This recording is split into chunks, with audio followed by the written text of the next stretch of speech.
Thanks for listening to the Healthy Church Podcast with Larry Barker and Drew Klein. Hey everybody, thanks for joining us on the Healthy Church Podcast. I'm here with Larry Barker. And Larry, we finished our last podcast kind of teasing a little bit like we were headed towards a direction of talking about pride in the church and in leadership. And is that what we're talking about today?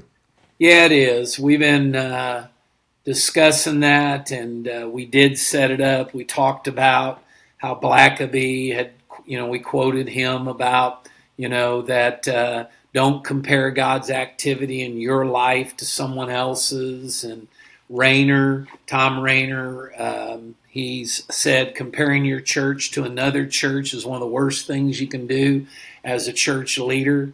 Using another quote, J.D. Greer has said, the essence of pride is competition. And I think that's a great test. Mm-hmm. Are we competing with others to prove we're better? That we're bigger or we're smarter or we've got more bells and whistles, whatever that is, mm-hmm. or we've got the best praise band around. I there's so many things that we could do that it's very easy to compare. And I think it's kind of that old saying that kind of is our feather in our cap. Hey, you might have that, but let me tell you, we're mm-hmm. kicking it in this area. Yeah. And we just have to be real careful about our hearts. Yeah, it can be deceptive, because you start thinking about excellence. We just want to do what we see other people doing. You don't realize you're competing or comparing, but you just start following everybody else. Then ultimately it can become that. Yeah. Drew, you're talking about that made me think of our worship leader at Cornerstone, who you know well. And I know you've done that, and we've talked about this before, but I've always loved what he says about excellence. He said, excellence at Cornerstone is doing the best we can with what we have. Mm-hmm. And he lives that, even in their skill sets. I mean, you're a musician. Mm-hmm. Man, I remember having a guitar in, hope I haven't told this story recently, in Romania. And my family would sing, and we'd go to church. They loved hearing our kids sing. And so I can play a little bit of rhythm guitar. Okay, yeah. A little bit. Uh-huh. Well, this guy asked to borrow my guitar, and I said, "Sure, Dan." And he lights that guitar up. I mean, classical too. He was all over it, and I was like, "Dan, where's your guitar?" He goes, "Well, I had to sell it. I don't have a guitar." And I said, "Well, Dan, you do now." Oh, no, Brother Larry. No, don't do that. I said, Dan, I don't want that guitar back. It won't play for me anymore. Yes. And it's that kind of thing. Man, Dan was so advanced, but I wasn't offended. Now, I'm not saying there haven't been times I haven't when I feel shown up, because there's another test. If you're feeling like others are showing you up and it's making you look bad, well, it's not really about how you and I look, is it? No. It's not. Not at all. And so we've just got to watch that. And so it's doing the best with what we have. And here's where I was actually going. So I'm in Portugal at a church in Morlena, Portugal. The pastor is Marco Gaspar, and they have some missionaries there working with them from the Netherlands. And I glance up that morning, and the mom is playing the keyboards. The youngest son is on the drums, and another son is on the bass. And I'm not a musician, definition by guys like you and others, but I can tell when it could be a little better. And they were doing great. But you know what? They were doing their best. And I looked around the room. There wasn't a frown on anybody's face. Everybody was just excited watching those boys play. And, of course, when the service is over, I went up there. And we need to be careful that we don't utilize our skill set or what we're strong in to make us feel better, or even worse, try to make others feel less. Right. Yeah. No, I think that's a very obvious definition of pride. So let's talk about it a little bit. Okay. You know, pride is driven by competition. So I think we need to ask ourselves, you know, are we trying to be a better preacher than somebody, or a better leader than someone, or a better musician, or a bigger church, or we've got this figured out better than you, or educational, I'm more educated than you, I'm smarter than you. All of those things are signs of where, you know, pride's slipping up in our life. And we know what the Bible said, pride comes before the fall. Mm-hmm. God resists the proud, but gives grace to the humble. And so we're going to talk about some areas that that we need to be careful of, where we try to find our identity. And here's the key. When we start finding our identity in something other than Christ, Yes. and that causes us then to elevate that and really focus on the wrong thing, because it's who we are in Christ. I mean, the reality is we're all sinners, every last one of us, and we're no better than anybody else. There's none righteous, no, not one. So, and the scriptures, I love it in Galatians, even say, no man ought to think more highly of himself than he ought to think. I just love that old King James vocabulary there, than he ought to think. You know, we don't talk that way, but it just has that, it just kind of drives that truth home, that you got to be careful, because, man, if we really believe the word, we plant, we water, God gives the increase. Yeah. Well, and the danger is you can become very protective of anything that you do. You don't want any others to do it because you do it the best, and you want, you know, you begin to protect that identity and that role that you play. And I don't. We may be getting here. I'm not sure where you're going, but just even I'm thinking even theologically, we can come to a place where we know better. It's called Gnosticism in the New Testament, but that's basically where I know better than you do, and there can be a spiritual pride of theology, and that can be a dangerous place for a pastor as well. Wow, that's a good point. It really is, and you know, it's just interesting to me that the man God used to write half of the New Testament made the declaration that he was chiefest of sinners. Yeah. You know, and you might even be able to debate, was he really? I mean, come on. But can I tell you something? It's not about, again, comparing his sins to somebody else's. It's that his heart understood the depth of his sin. That's it. That's exactly his heart grasped, wait a minute, if not for the grace of God, there go I. Right. You know, and that's kind of what we started this off with last week, that we've got to be careful. You know, there's many saying they're very proud of their immorality, but we have no right to be proud of our lack of immorality, that, well, I'm not doing this or I'm not doing that. So, and we all begin to defend ourselves, don't we? Yep. Well, I'll tell you right now, I might not be doing that, but I sure haven't been to prison. Yeah. I'm not as bad as so-and-so. Yeah. Yeah, and we start justifying ourselves with and setting ourselves apart, kind of like that Pharisee in Luke 18, you know, and says, I'm so glad and I'm so thankful I'm not like these other sinners. Right. You know, and we've got to be careful of that. Yeah. Yeah, I love that story. The man beating his chest saying, Lord, why me? The picture of humility, the picture of understanding grace, and the fact that you need it. Yes, absolutely. And we talked about this verse. It's a great verse, Galatians 6:14. You know, Paul says, for me, I will never boast about anything except the cross of our Lord Jesus Christ. The world has been crucified to me through the cross, and I to the world. And we've just got to admit, and here's the reality. The default mechanism in all of us, because of our sin nature, is to beat our own drum.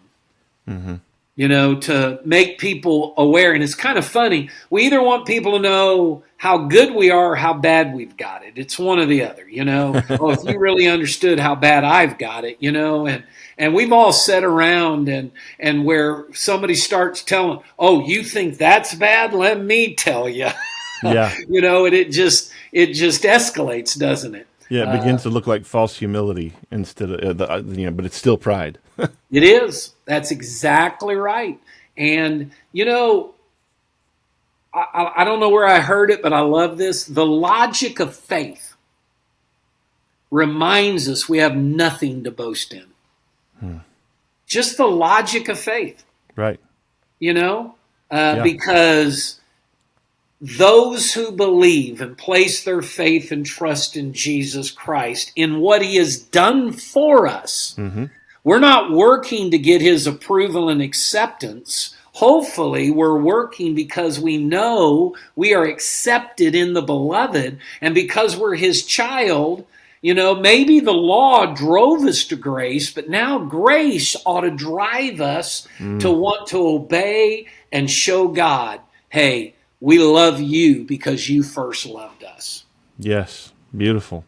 And that awareness of just who we are, the mistakes we make, the sinners that we can be at times, continually driving us back to seeking the Lord, grateful for that grace that saves us.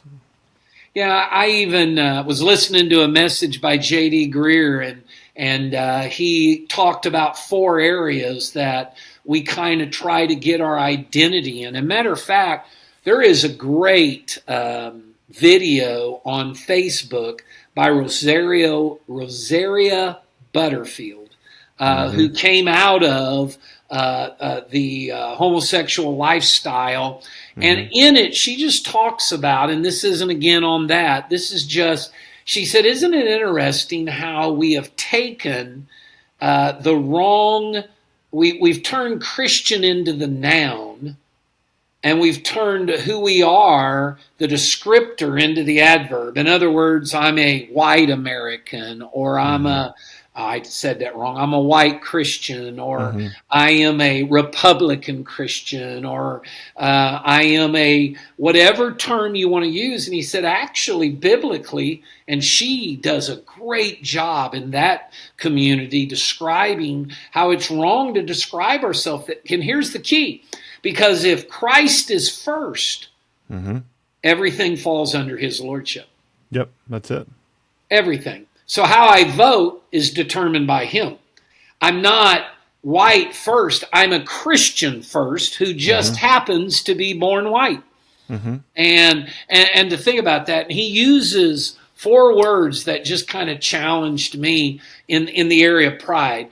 Do we find our pride and our identity in our race, in our face, in our place? And here's what's funny, or even in our experience of grace. That because I'm forgiven, I'm a cut above, or because of the way I live, I'm better than you. And I grew up in a very legalistic type, philosophy. I'm trying to think of the right word there. Mindset. It's kind of like, don't anybody get offended. I don't drink. I don't chew. I don't date the girls that do. It's that kind of mentality. So therefore, because I dress different, because I look different, because I abstain from all these things, I'm a better person. Now, I'm not saying we throw all those things out and say there aren't some things Christians ought to stay away from, because if the word God says don't do it, we shouldn't do it. Period. Right. But doesn't make us better. Right. Yeah. Doesn't make us better. Yep. It's true. Yeah. So one of them that we were talking about is race, and here's something to think about, and this gets back to something we've already said. It's just, that shouldn't be, our race shouldn't be our primary distinguishing identity. It ought to bow to our identity in Christ. Yeah. It ought to bow to that. I was talking to one missionary, Drew, And I won't mention him by name because I didn't ask him if I could, but he was just going on and on about this people group that he reached. And man, it was just every time I talked to him, his heart just beats and he gets all excited. I said, "Why'd you leave? I don't get it. You light up when you talk about this people group." And he said, "Larry, I began to realize because of the way they saw the white man, that they were always going to see themselves under me." Mm-hmm. He said, I didn't want to leave, but when I finally surrendered and said, it's time to go, he said, then those men started rising up and taking leadership. What a great illustration of saying, he could have, I hope I don't get people mad at this, but he could have played his white card forever. Yeah. and been the great white hope that came there to deliver them and even been worshiped to a degree. But he said, no, that isn't what this is about. And let's go back to the early church. In the early church, that's what was going on. Wait a minute, we don't want those Gentiles in here. Matter of fact, everybody's talking about being inclusive. Hear me on this. The early church's problem was not excluding anyone. It was who they included.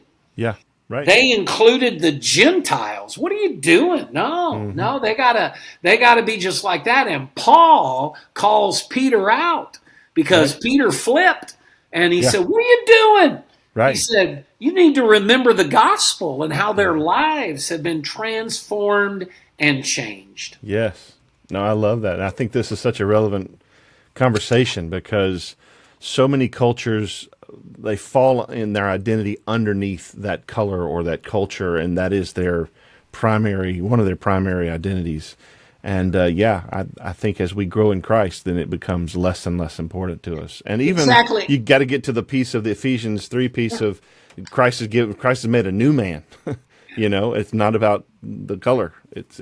And I love what you just said because we don't lose that distinctive. Sure, we don't. I was born. I didn't pick my parents. Right. I didn't pick where I was born, who I was raised by, and all that. God, and that we'll get into that in a minute in placement. But the thing there that we got to think about is Paul. In Philippians 3, talks about, I think it's Philippians 3, he talks about his Jewishness, if you will, that he was, not only was he a Pharisee, he was a Pharisee of the Pharisees. Right. But then this is what he says, but my Jewishness compared to the gospel in Jesus Christ, and what word does he use? Dung. He does. He does. Yep. He uses the Greek term for doo-doo and uses that terminology. And he said, man, if anybody could boast, I could, but I got nothing to boast about. Right. And what a great truth that is. I even heard Tony Evans, who is an African-American pastor, talking about this and saying, we all must be Christians first. And here's the truth of the matter. If we were Christians first, we'd treat everybody a whole lot better than we do. Sure. Absolutely. That would actually correct it. It wouldn't make it worse. It would make it so much better. But we talked about a little bit about this last week. That we talk about we want a multicultural church, but do we really? We want a multicolored church, but we want to stay in control of the customs and the traditions. Right. Yep. It's messy. You got to let go. Yes, you do. Regardless. Yes, you do. Yeah, you do. And so, I was in Atlanta, Georgia, about 10 days ago, and in 3 different services, Drew. The morning was an English speaking, and a good friend of ours, Todd Cox, is a church planter now, the pastor there. It's an established church, doing well. Matter of fact, they're about to move because they're out of space and done a great work there. And then we were in a Russian speaking service, and then we were in an Urdu, people from Pakistan. Now, can I tell you, all three distinctively different. I'm sure. Now, can I tell you, I was most comfortable in the first.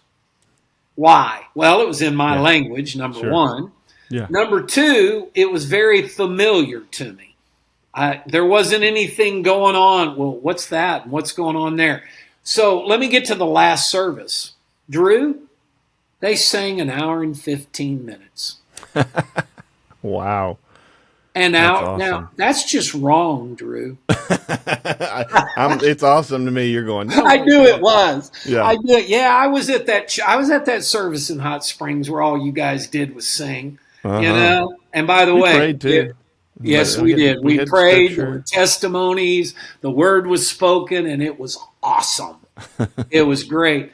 No, I'm tongue in cheek. I like to tease. Shelby and I were loving it, but man, they went an hour and 15 minutes, and I'm sitting there. I'm going, man, at my church, people be looking at that watch and looking around, and he ain't still going to preach, is he? And and sure enough, after an hour and 15 minutes, a big slide goes up on the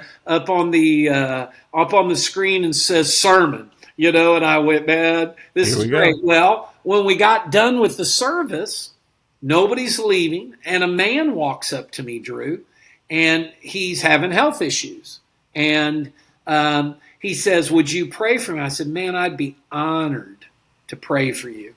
And so I put my hand on him, and Shelby's there, and Jamshed, the church planner, and I pray for him. When I open my eyes, there's a line of people. Shelby leans over, she goes, I think we're going to be here a little bit. What was funny, Drew, Shelby, being Shelby, she wanted to pull back and kind of, she'd have been praying, but she didn't want to be right on that inner circle. She's more comfortable behind. Right. And a lady pushed her up and wouldn't let her back up. And we just prayed for, oh, man. Now, we didn't do that in the first two services. Well, who's right and who's wrong? Neither. Yeah, it's not an either or. It was just different. And and they're, different cultures, different ways of doing things. Don't get wrapped up in the traditions of race and customs and country. And, man, let's just worship Jesus. And matter of fact, I've got a quote out of J.D. Greer's book that speaks to this, the gospel. He says, gospel change is the Spirit of God using the story of God to make the beauty of God come alive in our hearts. Now, I just love that. That's what we need to be focused on, not race, again, we can't deny it. It's there. It should be there.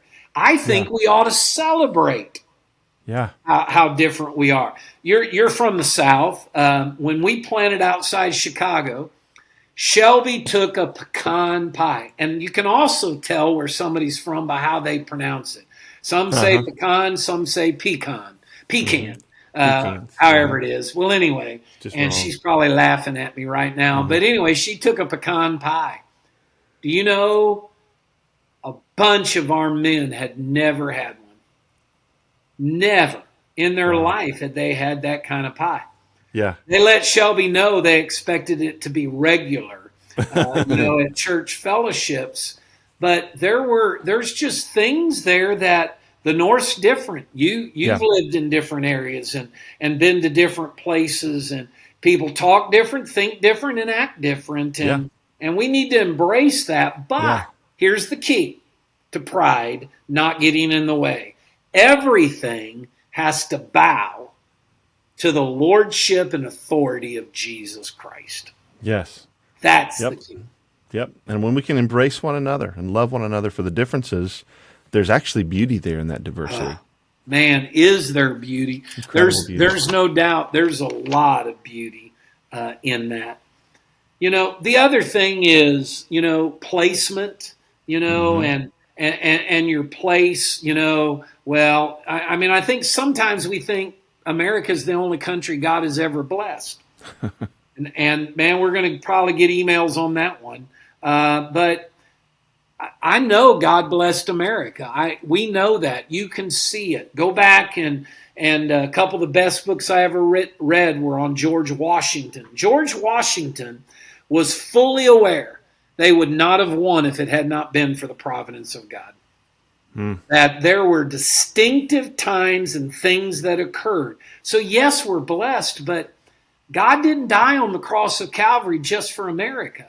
Right. No, we're not to be just focused on reaching one person or one community or one city. No, actually, we're to preach the gospel to every creature, to every country, to every nation. So, I'm not against, us being aware of how blessed we are. Sure. But I think we ought to be grateful and thankful for that, and be careful about thinking we're better than everybody else around the world.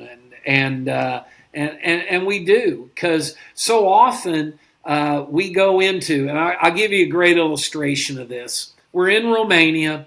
I've got my first translator working for, or I'm trying to hire him actually. And he worked with another missionary who was home on furlough. And he said, "Hey, Larry, you're welcome to use him until you hire someone permanent." I said, "Okay." So I'm interviewing him, and I'm doing my American thing, Drew. I'm going to be Mr. CEO. And he, by the way, became a great friend to our family still. And so I looked at him and I said, "Listen, you need to understand, if I hire you, you better listen to me." He grinned real big and looked at me and he chuckled and he said, "Brother Laddie, if you hire me, you better listen to me." Absolutely. What a great missionary lesson I have learned. And I think I've talked about this before, but I'll just remind everybody, Ruth is in that genealogy of Christ. But she would not have known what to do without Naomi.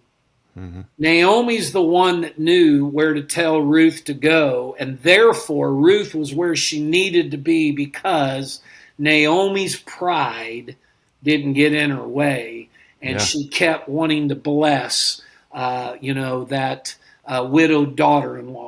And I just love that story because, and I love the way we try to do missions. We try to do missions believing that the nationals are the key to this, not us, the great American hope. Right. Yeah, we can teach some things, but I'll tell you, I've been taught a lot of things by them around the world. Well, and I think that's key, Larry. The way to get out of this mindset is to get out of the country. Get to some of these places on mission where you can go, wow, there is a whole nother place. There's a whole other people, and they're beautiful and wonderful people. Every place I've ever been around the world, beautiful and wonderful, amazing people. Even in places you might be fearful because of whatever opinion you might have of a certain people group. Beautiful and wonderful people, and it helps you begin to change some of that mindset, but you got to go. Yeah, it was needed for me. Starting those trips to Romania was a huge eye-opener. We're living in Romania, and if I'm telling too many stories, shoot me a text. Don't embarrass me on here, okay? But we were going to hand out clothes. There was a humanitarian group. I'm trying to remember the country, but it doesn't matter. Sent us a bunch of clothes. We're working with the Roma people. We're in this village I could name. And we decide how to hand these clothes out, and I was in charge. Well, I thought, man, this is a perfect day for a rummage sale without paying and yard sale. We're going to lay out all the clothes. Oh, my goodness, Drew, it was a nightmare. We about had fights. Sure. And so this Roma pastor, Augustine, comes to me. He said, "Brother Larry, thank you so much for your heart."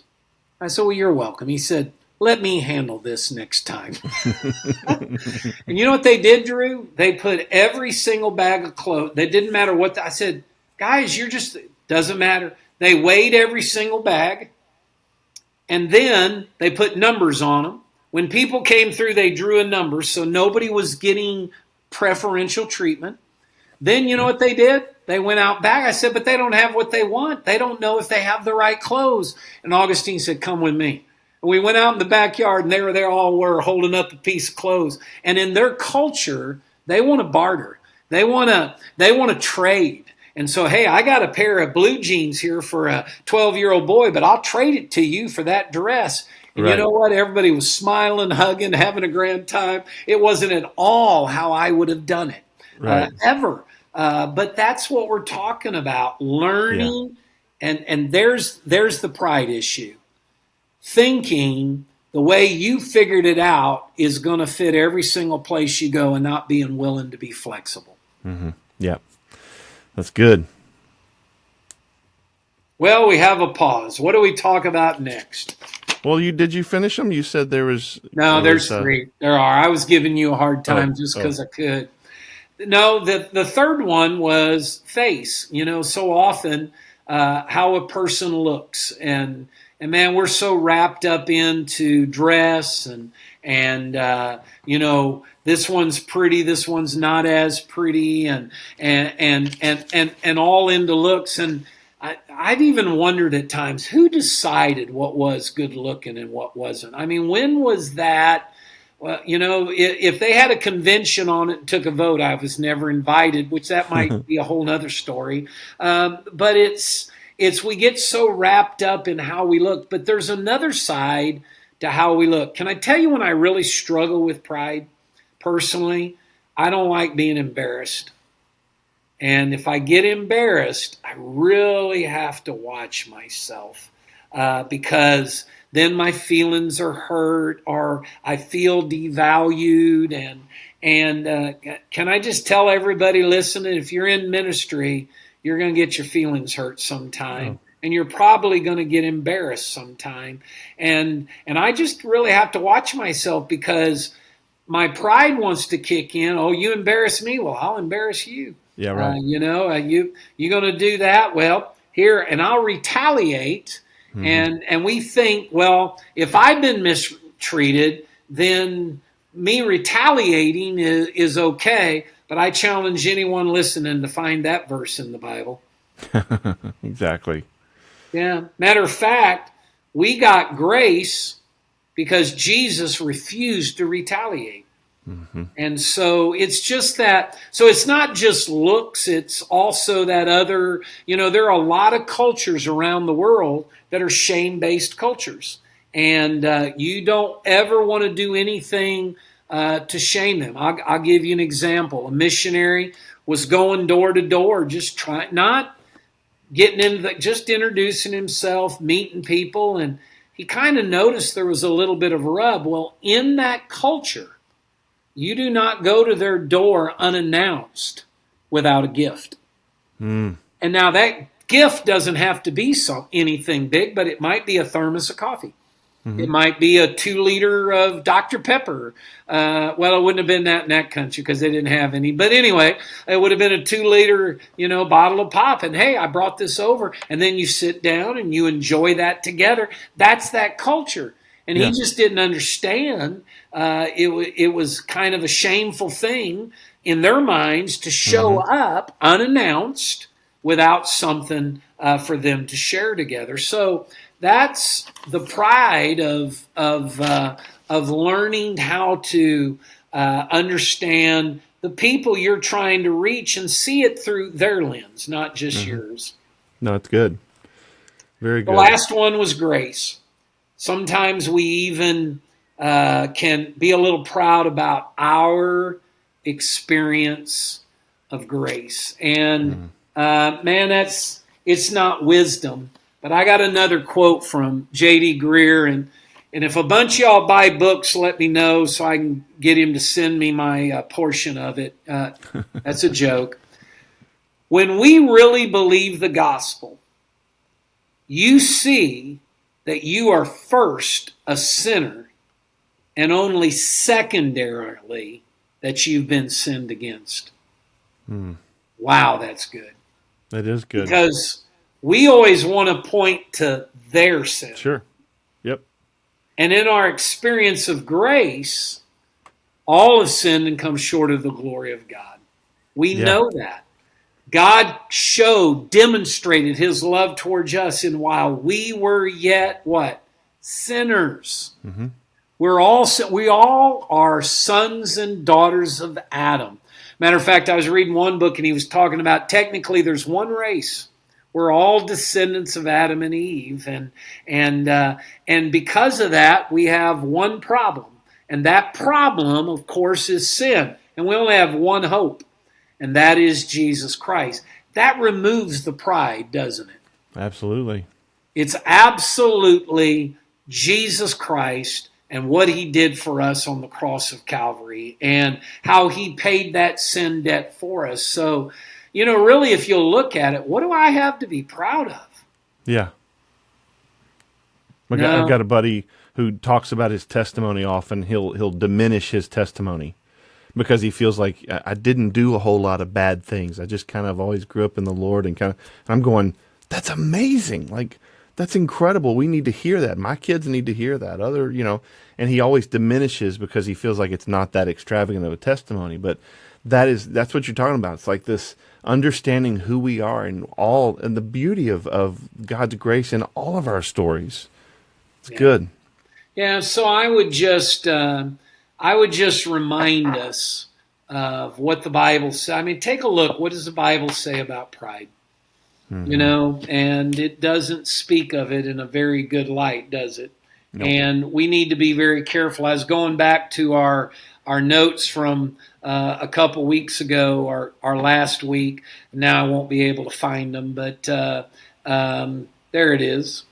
But anyway, that that verse in Proverbs 11, verse 2, and just I just like this verse and what it teaches us about the danger of pride, and all of us can get wrapped up in that. Well, I'm the guy always on time. You're not. Well, I'm the guy who always thinks of doing this. You're not. I remember years ago that I had a guy in this church plant, and a great friend, great guy, who I love dearly, he and his wife. And he was just one of those guys that was always ready to do whatever you asked. Well, one day we had a kind of a situation. I ran and I said, Rick, can you do that? Absolutely, absolutely. And when the service was over, he walked up and he said, I really do need to ask you something. I said, sure. Why do you always give me the hard jobs? You always give me the difficult task. And I'll be honest, Drew, he had me because he was right. And I sat there and I thought about it, and I thought of a lot of things I could say. And it's funny, this idea came into my head, tell the truth. And I looked him right now, I said, Rick, can I tell you why? He goes, please. I know I take advantage of you, buddy. I know I do. But the reason I do it is I know you'll do it. You've always just had such a servant's heart. Mm-hmm. And he blew me away with what he did. He went, okay, I'm good with that. I just was wondering why.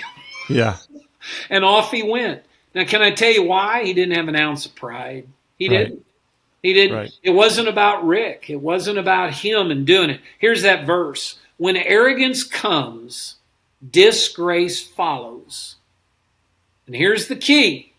But with humility comes wisdom. If we remain humble, we're always watching, observing, and learning. One of our heroes gave me one of my best lessons in missions. I've missioned before. That's Jerry Kidd. Said, Jerry, when I go, what's your number one thing you'd say to me? He goes, stop, watch, observe, and learn from what's going on. Mm-hmm. And that's great, great wisdom. And all of us need to do that. We do. And I think my last kind of thought on this is just how deceptive it is. A lot of these folks that are listening to this podcast, they don't willfully choose things because they're prideful. It's deceptive. It is. Just as Adam and Eve were deceived in a prideful decision from the enemy. And I think that's what he does with us. So I think just being aware, being alert, doing exactly what Brother Jerry said to do, pausing, waiting, learning, listening, being humble. And I think that's a great way to kind of navigate some of this. Yep. Yeah. What do you have to close us with? Well, I just hope it's helpful just to do some self-examination, because we all struggle with it. at different times. I mean, we've all been told, we did something well, and we throw that, oh, stop. But we're loving every minute of it. And we just have to be honest about it and realize we're going to struggle it. I think the other thing I'd say is don't think you're going to get this to where it's no longer a problem. Mm-hmm. Just out of nowhere, it can raise its ugly head. It just can because of our nature. So don't think that you're going to fight it and get victory over it and not have to face it again. No, you can do great, and then all of a sudden something can happen, and it is so deceptive because we know we're told in the Word of God, lust of the flesh, lust of the eyes, and what? Pride of life. Pride of life. Yep. That's it. Well, and deal with it as it comes along, as the Spirit goes, hey, you know what? That's not okay. The way you answered that, the way you responded, even just what you're thinking in your head, just deal with it in the moment. Lord, I'm sorry. Just this conviction, I think, is the way to walk through that. So that's good. Man, thanks for this conversation today around pride. We've kind of dug this out a little bit, and those have been great helpers from J.D. Greer. I think those are from his book, The Gospel. They are. Okay.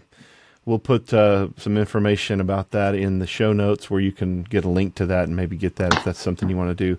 If there's something we can do for you, please let us know, info@healthychurchpodcast.com. As always, we appreciate you listening or watching, and we love you. We're praying for you and pray that God would bless you. And until next time, thanks for listening to the Healthy Church Podcast. For more information and other resources, go to healthychurchpodcast.com.